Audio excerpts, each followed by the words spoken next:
First off, good afternoon, everyone. Come on, I know you guys just had lunch. You can do a lot better than that. Good afternoon, everyone. Thank you. So, thank you once again to 3M for allowing us to present to you guys today. And we'll also like to say thank you to our professors, Mr. Quinn and Dr. Ricks, for allowing us to take an extended break from school, which we truly enjoy and have a chance to come out here to present to you guys. Our team and I are extremely excited to present to you a project that we have been working extremely hard on for the past 3.5 months. Our blood, sweat, and tears went into this project. Well, maybe not our blood, but our sweat and tears did. The long walk to class in the Louisiana heat had me sweating, and I jammed my finger in the door one time, and a little tear came out my eyes. It was okay. But we believe that the concept of this project will improve the lives of many people who are considered the bottom of the pyramid in the United States, especially within our city of New Orleans. This concept, we believe, is feasible and can expand across the nation in the future. Our team and I has witnessed a problem within our campus community. This is the Gertown neighborhood of New Orleans. Not only have we seen this problem within our campus community, but throughout the city of New Orleans and even across the nation. This problem is tied to many of the health issues that plague many individuals across the nation, such as obesity, high blood pressure, and diabetes. Now, you may be wondering, what is this problem that I speak of? Well, this problem is associated with many health issues that many people receive due to poor diets. This problem is the existence of food deserts across the nation. The USDA defines food deserts as parts of the country with a lack of access to fresh and nutritious foods. Sadly, the majority of these food deserts are impoverished communities where their primary source of food are from stores and restaurants that offer processed foods and foods of poor nutritious value, such as your local fast food chain. Now, as I mentioned this, don't feel bad inside because I know everybody has gotten a Big Mac or McDouble from their local McDonald's, but it's okay. We're here to strive for better, but we can do it. However, our team believes that we have found a solution. This solution will combat two major issues that residents of food deserts face. First, their access.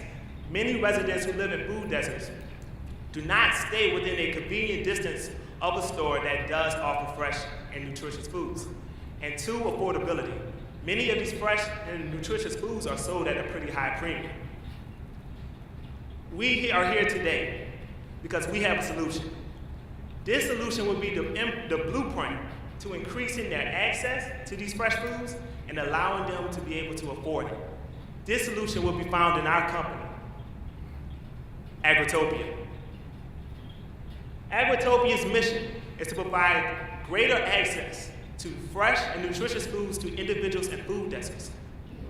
Agritopia will function as a for-profit urban farming enterprise that will produce and distribute, get this, fresh from the farm produce at affordable prices to consumers and at market rates to restaurants. Now I will be passing to Taylor Lloyd, who will cover our company's marketing strategy. Urban farming is the practice of performing agricultural activities such as growing vegetables, fruit, trees, produce, and livestock in a metropolitan area. 200 million residents provide 15 to 20% of the world's food. With that being said, there is still a lot of room to grow. This industry has seen a growth of 35% in the past 5 years. It is also a very attractive industry because it allows intensive farming on small areas of land, which tend to yield a high level of produce, which is comparable to traditional farming. It's also very attractive because it's on trend with the new health and location-conscious consumers. According to the Urban Agricultural Network, customers are willing to pay a 5 to 25% premium on locally grown food. And lastly, it's an industry with room to grow. According to the latest U.S. Census, 80.7% of U.S. residents live in a metropolitan area. But in New Orleans, there are less than 20 urban farms.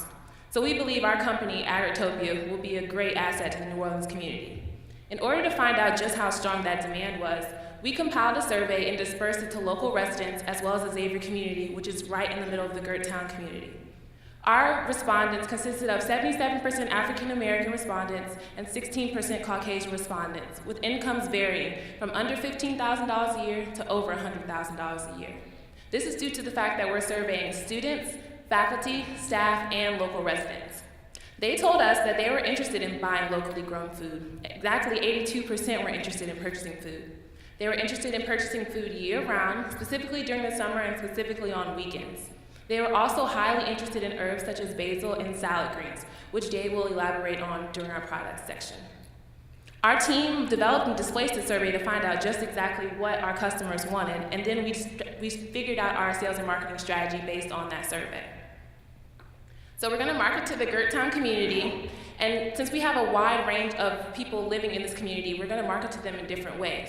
So for our students, faculty, and staff, we're gonna use some of the systems that are currently in place at Xavier, such as TMAX, which is this month at Xavier, a monthly newsletter that goes to all Xavierites concerning information in the Xavier community. We believe this will be a great idea because it's a database of thousands of emails and will allow us to reach out to Xavierites and the community in a very quick and efficient way.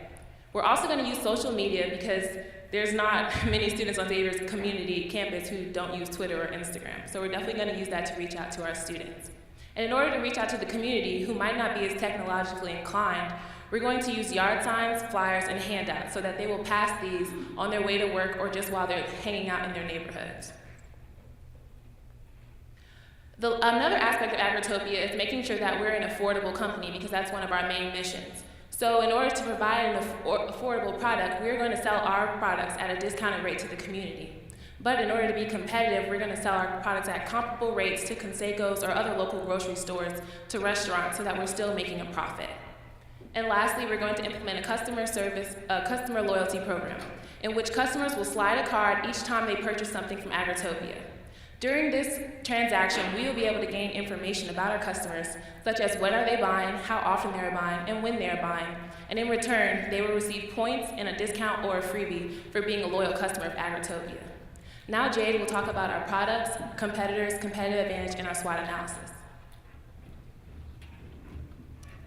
Thank you. First, I want to go into detail about our thought process behind our product mix.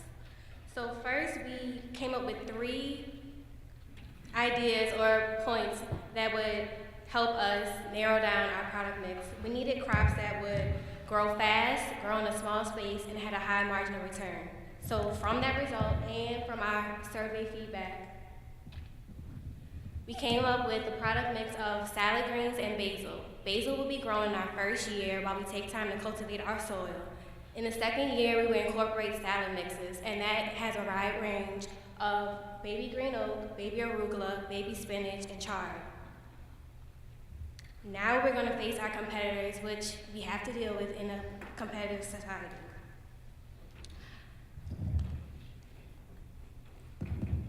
Our competitors include Holly Grove Market. Holly Grove Market is an urban farm, and they offer a farmer's market that offers to deal with produce that is given out on a weekly basis. We also have to deal with local gardeners, and we have to deal with grocery stores. Our competitive advantage is that we are affordable, we are local, and we have Xavier University as our main client for our first year, so that will help us ease through phase 2. Now we'll go through our SWOT analysis. Our strength is our location in Gerttown, and that we are located within walking distance for Gerttown residents. Our access to the Extra family, as Taylor pointed out, for our marketing plan, and also that we sell directly to consumers, eliminating a third person. Our weakness is our proximity to Holly Grove Market, our unproven business plan, our limited product line, and our small space. Our product line is limited due to our small space and also to the fact that we have to choose products that grow in small spaces and grow fast and conveniently. Our opportunity is the new trend of healthy eating options and the interest of local people and local farmers. Our threat is that due to our location, we are prone to dangerous thunderstorms and we are prone to hurricanes. And now we'll take it to Chris for operations.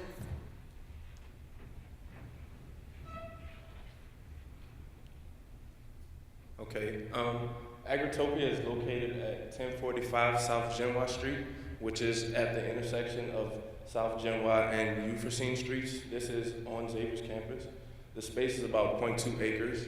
Some site improvements need to happen before we can get fully functional, including fencing, plumbing, some raised beds. As Jade said, in our first year, before I get to that, this is a site map of our farm. This is a preliminary site map. It includes some raised beds, some fencing, and some space where we can grow our basil, which we'll be growing in our first year since we're going to be treating the soil. It doesn't take up much space, and it grows pretty fast. In the second year, we'll be fully operational, so we can begin to grow more things like salad greens and other things.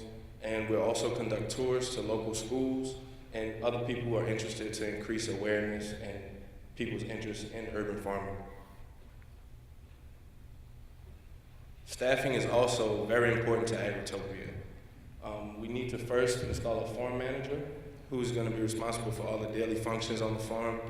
His or her time commitment is going to be about 40 hours a month for the first year, and then in the second year, it's going to be increased to about 100 hours a month. We've been working with Miss Susanna Burley from Parkway Partners, and this cool guy that you see here is Making Fry the garden guy. He's graciously helped us, in getting our farm ideas off the ground, and he's a pretty cool guy. He runs the farm down the street called Gathering Tree, actually, in New Orleans. In the second year, we're going to add a farming assistant who's going to assist the farm manager on a daily basis. Their time commitment will be about 40 hours a month, and they'll be paid about $8 an hour. And a marketing assistant will also have to be installed immediately to handle all media relations and functions for the farm.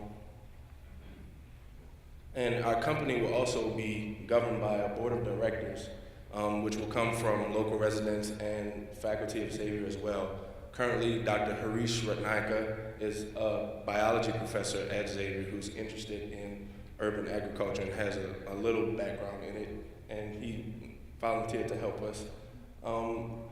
We also need expertise in agricultural, financial, and legal fields. And the marketing field, we're hoping to merge with a community relations person to keep the interests of the people on the farm and in the area. Now I'm going to pass it to Kevin, who's going to talk about regulations and intellectual property. Thank you, Chris. Good afternoon. I want to review with you our IP issues, regulations, and our capitalization strategy. At this point, we don't have any IP issues with the exception of our I'm sorry, let me start over.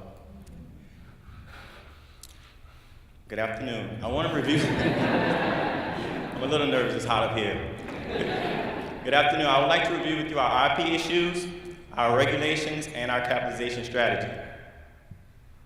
Agritopia does not own any IP regulations at this time, which means we don't have any copyrights, with the exception of we would like to copyright our logo. Regulations. We have not found any regulations that are ordinances in New Orleans that regulate urban farms. With that being said, we have found some best practices from here in St. Paul. The Public Health Law Center suggests we have three main topics that we cover, which includes composting, water access, and accessibility. Composting is the breakdown of organic material in order to produce as fertilizer. We would like to compost because it's a nutritious way in order for us to produce, it is an environmentally friendly way in order for us to produce nutritious soil. Composting, although it has many benefits, it also produces methane and ammonia gases. And in order for us to not have any health problems with those matters get into our water supply, we will place the compost in plastic bins. Water access. It's obvious we must have water access in order to grow farm. So, with that being said, New Orleans has an annual average rainfall of about 62 inches per year, and with that amount of rainfall, it is imperative that we have an irrigation system that is connected to a municipal water supply so that we can have clean water at all times. Accessibility. As Chris mentioned earlier, we will do tours, and with that is we will need to have firm, flat, and well-drained pathways for the physically disabled, young, and old people. I'm sorry, not old people.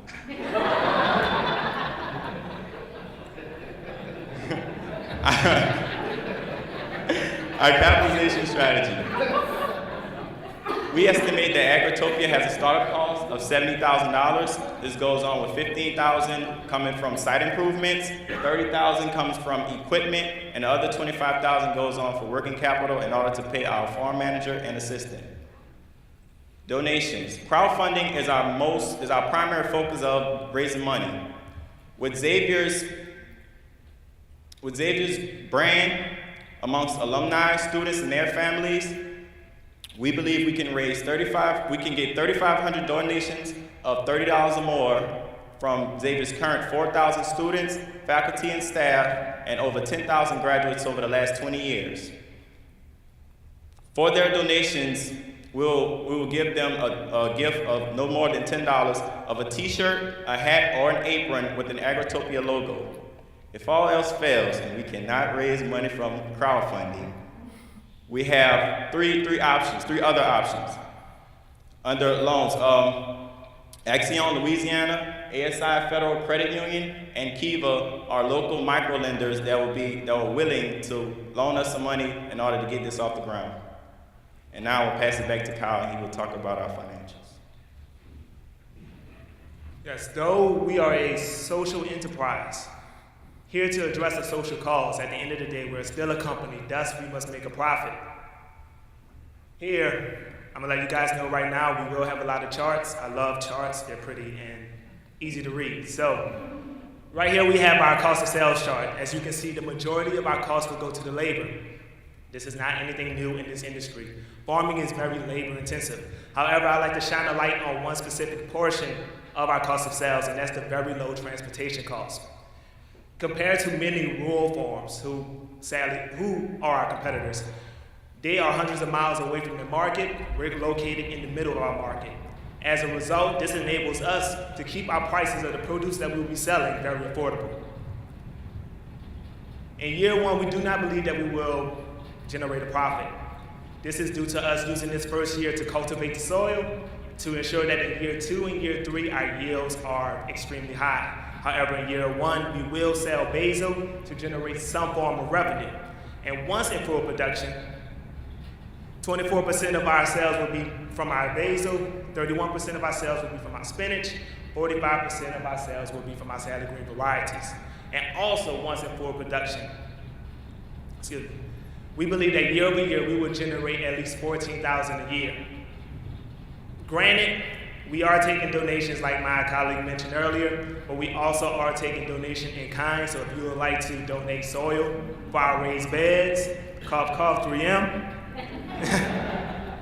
we would gladly receive them. Agritopia is a cash-based company. We believe in the first year we will expend more than we will receive. However, once in full production, as I mentioned earlier, year over year, we should be back in positive territory with a positive cash balance. And in closing, once again, 3M will like to say thank you for allowing us to present to you today. And we believe that Agritopia is an effective and unique way to combat the issues of food deserts across the nation. We believe that that Agritopia will be a utopia of fresh, locally grown foods for local residents and will be an oasis in the food deserts. We see Agritopia expanding in the future to other universities who are also located in food deserts so they can combat the problems of health issues within their communities. We are calling for your help. We can't do this alone. We will gladly take your donations. We will gladly take your advice, your support. My name is Kyle McClue. I'm an accounting major, senior. This is Kevin Joseph. He's a finance major and he's a junior. This is Chris Vicks. He's a managing major. He's also a senior.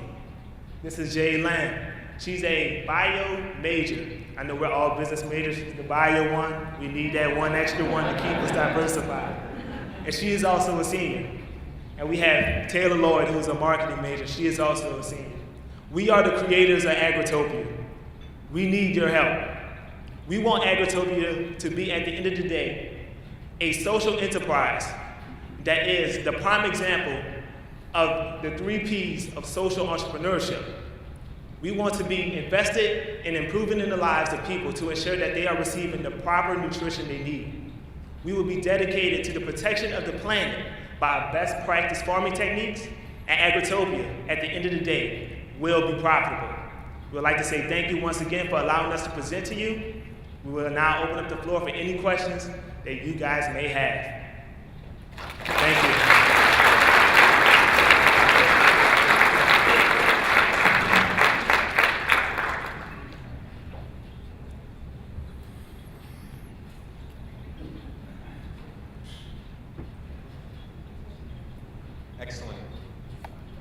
Excellent presentation. Thank you very much. You mentioned other cities in the United States, and probably most of us have seen human interest stories from Chicago, as referenced before, and other cities.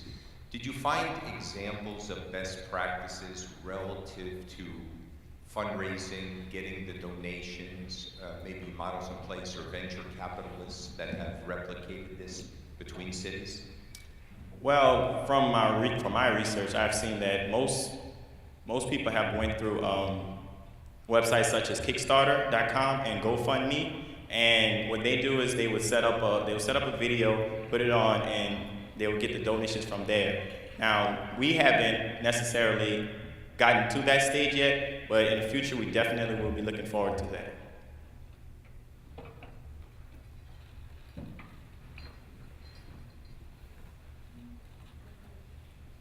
Very nice job.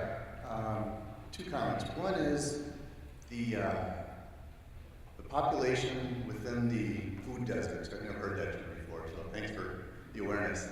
The populations within the food deserts, those that have lived within that desert for their life, possibly a couple generations. Have you considered a tool or maybe like a recipe book that would educate them on how to use organic food that was grown straight from the farm rather than going to the dollar menu on a drive-thru? We have considered giving out recipes as something that we're going to offer at Agritopia once we're in our 2nd year. But throughout the survey, we asked about people's interest in specifically like learning about growing and the details and techniques, and people weren't as interested. The area where the food desert is in Gertown is just a street full of fast food restaurants, not many grocery stores, it's not many healthy eating habits, so we figured that we can start Agritopia as the seed that's going to help start these healthy habits and eventually get to that point. But we're just going to use Agritopia as a starting seed instead of teaching them specifically growing techniques.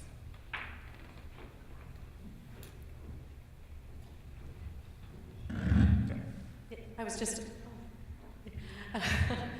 going to say I've had a little experience before with food deserts, and I think what you're talking about, just a comment, might be something for the future. What tends to be a big barrier when you have the urban farming with food deserts is that education component, where people are so used to generation after generation doing the same, having the same food practices.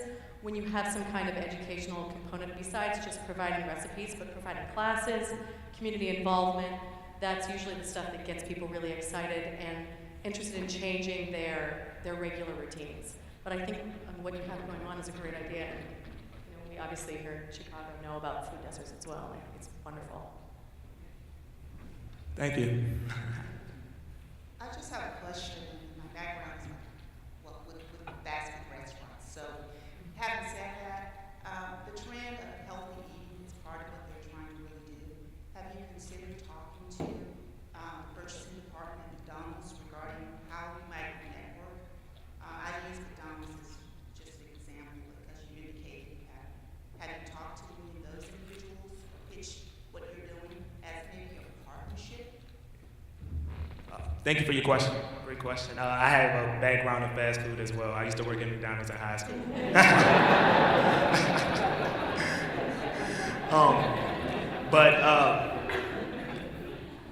So we haven't specifically spoken with people from McDonald's. That's a great advice. We'll most definitely consider it. What we have done, though, is surveyed a lot of people in our community, a lot of the restaurants. and we learn from them the things they need, the things they want. And then we learn from our consumers, who the target residents of Gertown. We know what they want, we know what they need. So thank you for your advice, and we'll most definitely consider that, because it is a hot trend now. Thank you. You know, first of all, I love the fact that you went out and captured VOC, even before you started this project. So I really commend you on that, and you know, whether that was gathering it through, you know, the survey, use of the survey, as well as just even, you know, doing some qualitative research. I thought that that was wonderful. I also compliment you on your logo. So I think that that's really creative, and it ties in really nice with what your overall subject matter was. I just had one little question, because I knew you were partnering because of the agenda with Parkway Partners and Make and Thrive. Can you share with us a little bit more about, you know, who is Parkway Partners, what do they do, and how is Agrotopia planning on collaborating with them? I didn't quite get that part. Parkway Partners is an institution. Basically, they look over other community gardens in New Orleans, and they seek to get more people involved in urban farming and producing their own foods, because of the growing trend of 80% of the United States population lives in urban areas. And so what they do is mainly for other people to begin to farm and to become under their umbrella so that they can network. And what's your second question? Well, just how Agrotopia would plan on collaborating with them. I guess now that I know a little bit more, it starts to jive in a little bit better. Okay, so yeah, Agrotopia as a startup, we will partner with them. They would be basically our overhead to connect with other farmers.